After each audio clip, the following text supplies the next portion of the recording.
But as I was suggesting, if this is a dialogue and a conversation as opposed to an interrogation, I was saying to you that something in your book spoke to me because I, as a young child, went with my father to the England of the 1960s, 1961 to be precise. He'd gone there to study, and there was I, a 7-year-old from Western Kenya, so to speak, or taken into the streets of London, being obliged to learn English, to go to school for the first time in England.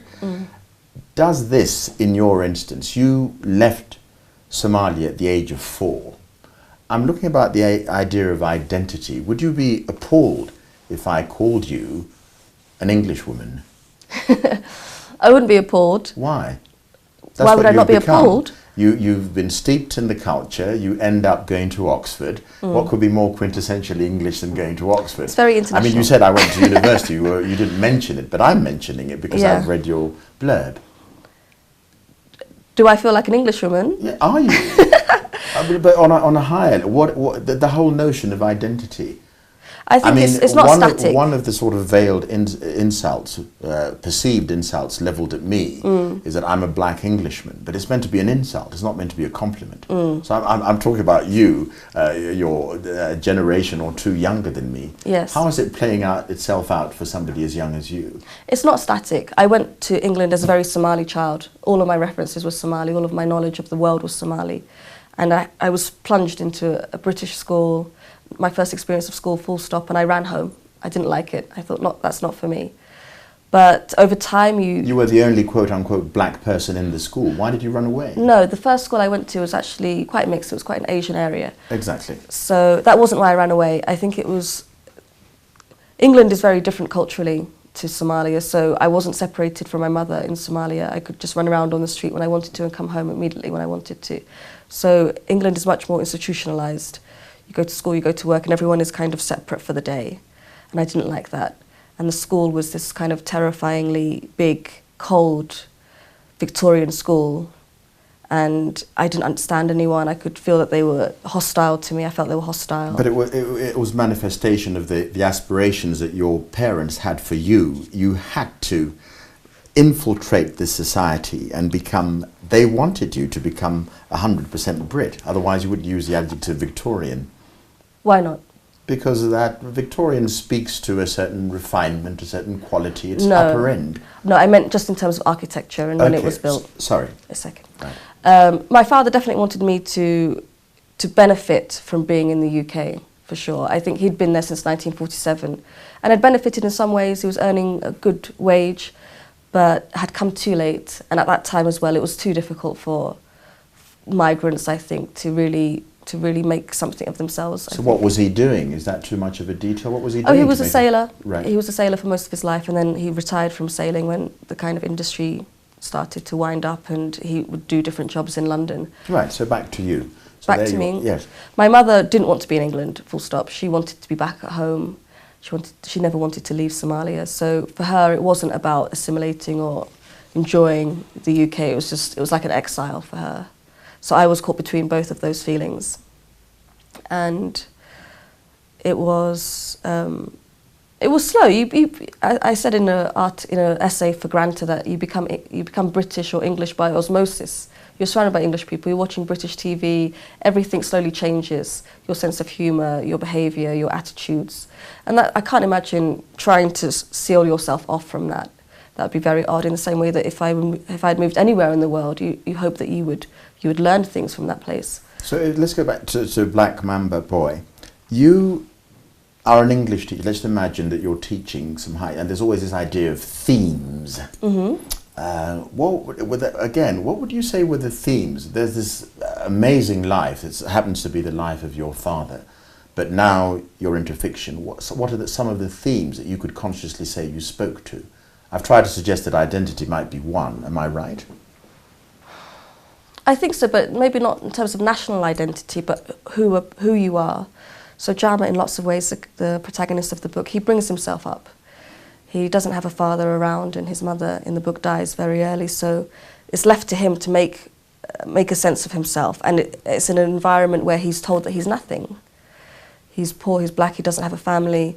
He's growing up in a kind of white supremacist world at that time of the Italian Empire and the British Empire and the French Empire. He wasn't meant to mean anything to anyone, but he did, and there was a community around him that cared for him. So the themes that were important to me were of love, of violence, displacement, and also more what does it mean to be a human being? He could have become quite a callous person, quite a cruel person, because the world was cruel to him.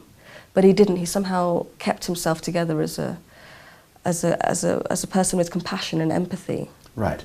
I'd like to take us back to this idea of going back to Somalia.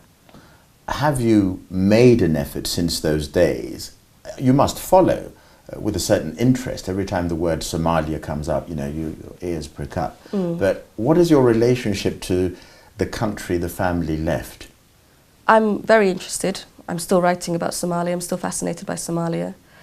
I visit northern Somalia, Somaliland, as much as I can. I go there for the book festival, the Hargeisa Book Festival, which happens every year. So I'm definitely connected, and I'm learning more and more. It's very different from the place I left in 1986. Hargeisa, the city where I was born, is much bigger, much busier, so much more going on.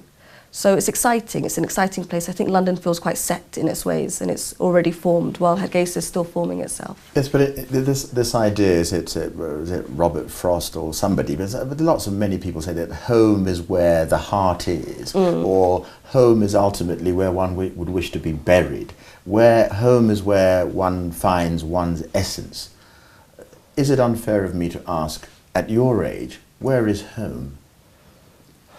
For a long time, it's felt as if it was Somalia, or Hargeisa in particular, and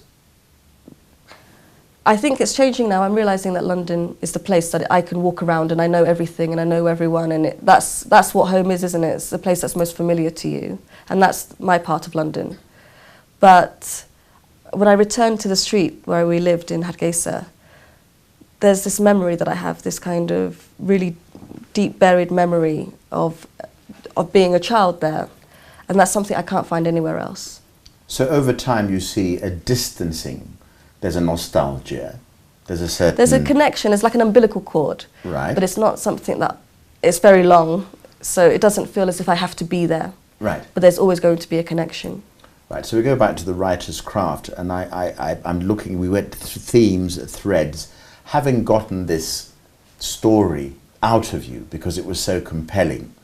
Is that the end of it? No, not at all. Because I'm speaking again to authors, when now you're here with Granta and Kwani in some sort of gathering. That's what brings you here to Nairobi. I'm sure, I haven't had the time of day to be with you, I'm sure that whenever you had a Q&A session, people are going to say, if you had the word writer and you had to give an adjective to describe yourself, would you say English writer? No, I'd say, do I need to qualify it? Can I just be a writer? I'm interested in your views.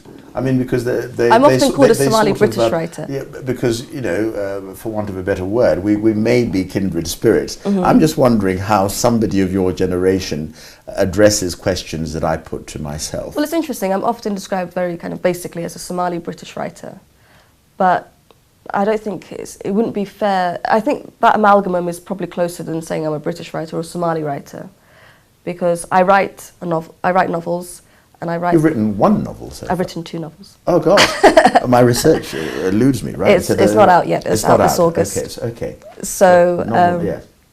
It feels as if British Somali was the label. British Somali is often the label, but I write novels which are from a Western heritage. But I'm writing about my Somali heritage, and I'm trying to include some of the artistic aspects of that heritage within my work. Do you find that, again, in Hargeisa, there is a claim to own you, to appropriate you to the cause and say, here's our brine-eyed girl? No, there's lots of love. There's lots of love. There's lots of excitement. You know, people really care about literature in Somaliland. You'd be amazed at how many young people come to a poetry reading. And you meet, you know, elderly women, different types of people who have got a self-published book in their bag and they want to show you. Right. So there's this passion for literature and for words. There's a tradition of oral poetry, Right. and that's now becoming written. So they love the fact that I'm writing about Somalia and Somaliland and our history. Right. And yeah, there's this sense of ownership, but it's quite sweet. Sorry, time is of the essence, but I want to go back to the R word, racism. My memory of the London of the 1960s was a very racist one for the outsider. So many years on, is it still the same? No, I don't think you'd recognise it. I don't think you can. It's so international now. I think so much work has been done by migrants to make sure that they're treated with respect and given equal chances in life. There are still kind of incidences and attitudes that haven't disappeared, but London itself, I think, is an international city now. Right. I think we have time for the last question, and you sort of alluded it in passing. This idea, you've written novel number 2. Are you a novelist forever? Is this the beginning of a path that's going to have an oeuvre that stretches to 20 books in the rest of your living days? We'll see. I don't know about 20 books, but there's definitely more books in me. I've written a novel called The Orchard of Lost Souls, which is out in August in the UK. It'll be published in Kenya as well. Yes. And it's set Totally different? Totally different, actually. It's set in the 1980s in Hargeisa, and it follows the lives of 3 women during the political turmoil and the lead up to civil war. So that's very different actually to my first novel, and I also am starting work on a film set in Somalia. And the best of luck to you. Nadifa Mohamed, thank you so very much for coming. Thank you.